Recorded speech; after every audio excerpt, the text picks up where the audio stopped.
Good morning, guys. So I'm starting my day with a plain glass of water. Uh, I'll be having it lukewarm, and later on we'll be having uh, two chapatis with rajma. The same soup. I'll be having the whole kidney beans one, and then we'll begin with the day. And I'll talk to you. I just have woke up.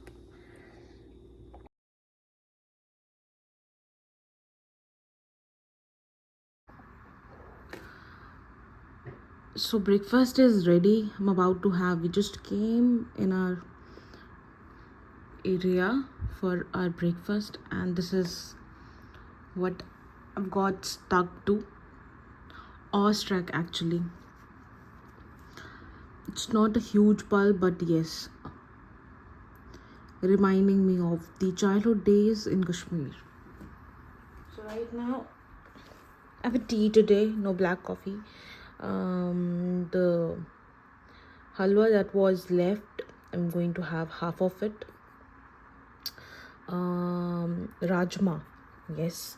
And then today there's special besan ke paranthe. I do have besan ke paranthe today. I made a dough of it and added black pepper and little bit of salt to it. So it was my first try. Let's see how they taste. I had chilas of it, but not proper roti. Now back to the scene.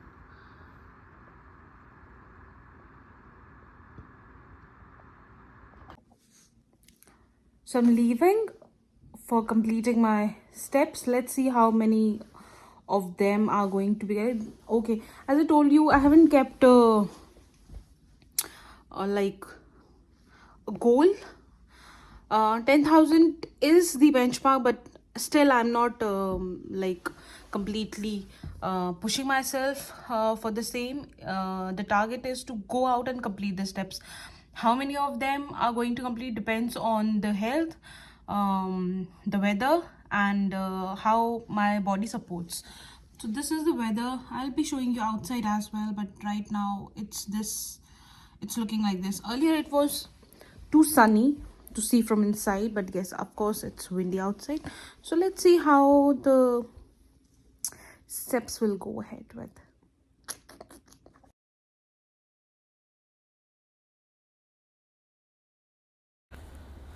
So we could see there's a chance to slip. I got my snowshoes out.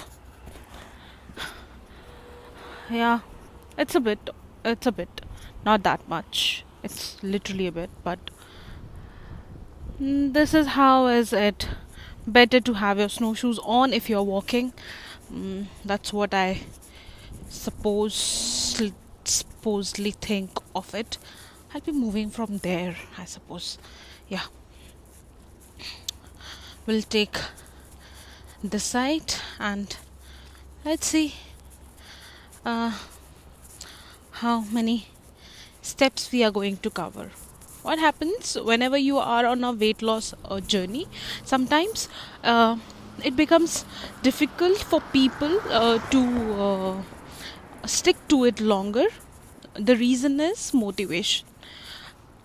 You need somebody in your family, in your near and dear ones, in your surrounding who support you. Now, why people who join gym, yoga, or any other cult that supports fitness, why they are sticked to the health or towards either losing weight, gaining muscles, or whatever the health wants them to do, because everybody around them are supporting the same thing, right? And when you are, see, this kid, this is like, oh god, it gave me a skid. Better I had my snowshoes. So the community, the environment around you is the one which supports you in doing the things what they are doing, right? If you have a community, the people around you or the family around you who isn't supporting um, in the same clean eating, and they are like, okay, it doesn't matter, there's one life. So all the things matter.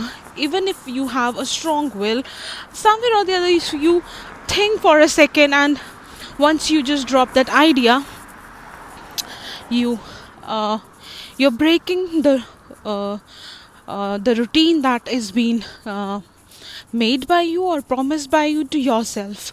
So it's really very important to have the community and people around who support you during all these days. That's why people do keep personal trainers, personal dietitians, personal nutritionists, personal yoga teachers, or somebody of the same mindset who keep them motivating, right? Otherwise, many of the people, they understand their body, they know about their body, and they know how to deal with the things, but the most important thing is motivation. The people, the professionals let you know that you have come so far, and if you took a U-turn, you have to start from the scratch once you realize that I have done wrong, right? So this is why person hire or have a cult of the same thought, right? So if you think that I like this, and my body needs this, my health needs this, and I'm much more concerned about my health than anything else, so you must connect with the people, with the cult. Yes, one more thing. Now, connecting with these cult and health conscious people doesn't mean that you are connecting with the people who are always on the restricted part.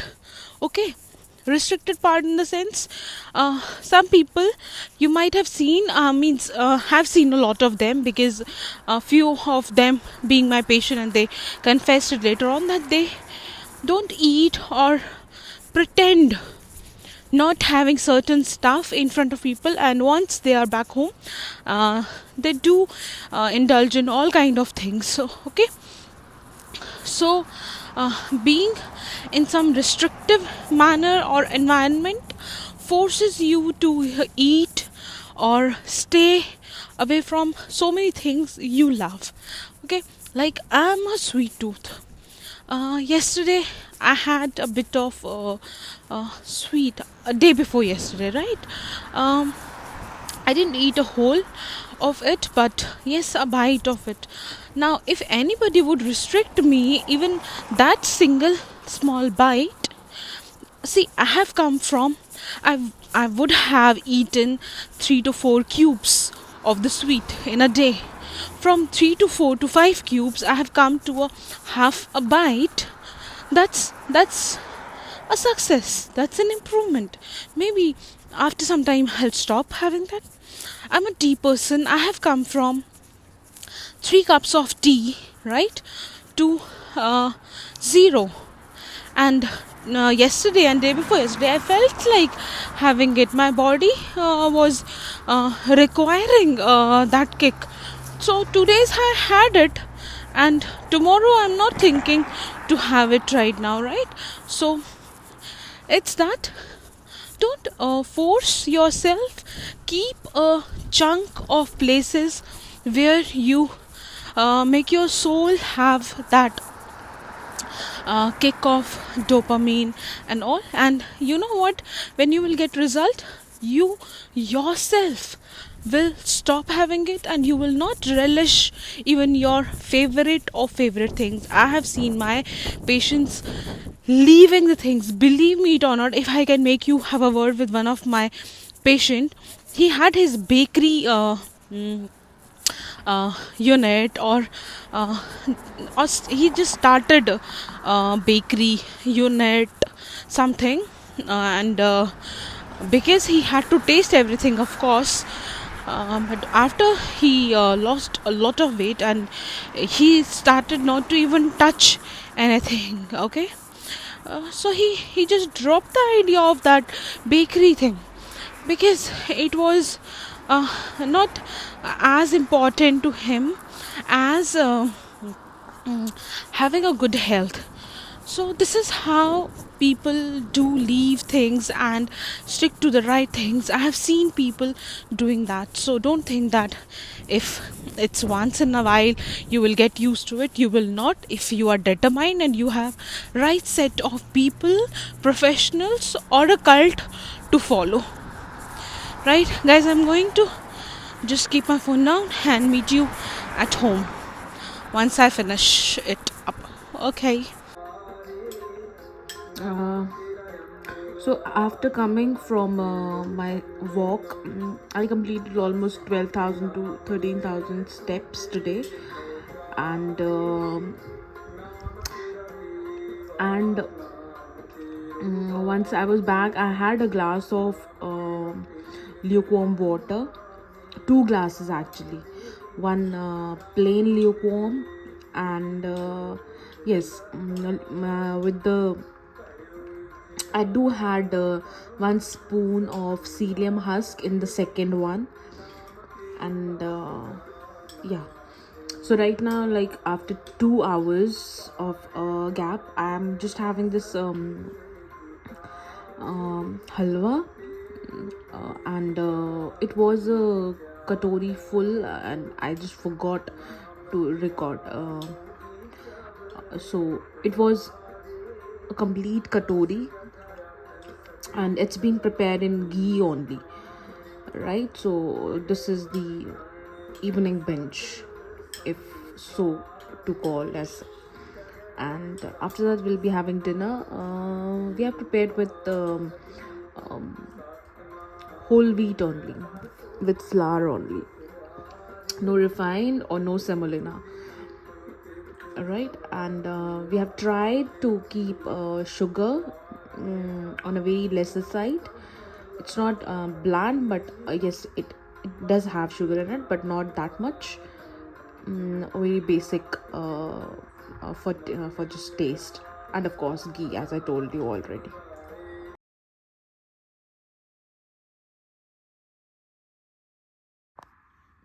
So my dinner is rice and meat for now, and I prepared raita. It's beetroot raita with onions, a little bit of onion and cucumber mainly, and beetroot, and a lukewarm glass of water.